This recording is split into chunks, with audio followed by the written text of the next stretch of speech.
മുഖ്യമന്ത്രിയെ ഉന്നമിട്ട് CPI സംസ്ഥാന കൗൺസിലിൽ മുഖ്യമന്ത്രിക്കും CPM-നുമെതിരെ രൂക്ഷ വിമർശനം.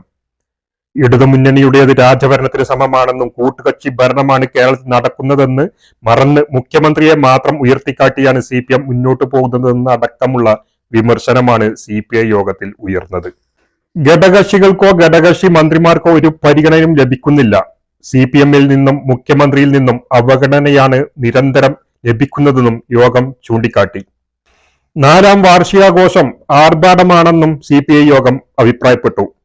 ഇടതുമുന്നണിയുടെ പേരിൽ കേരളത്തിൽ രാജഭരണത്തിന് സമാനമായ ഭരണമാണ് നടക്കുന്നതെന്ന അതിഗുരുതരമായ രൂക്ഷ വിമർശനമാണ് CPI ഉയർത്തിയിരിക്കുന്നത്.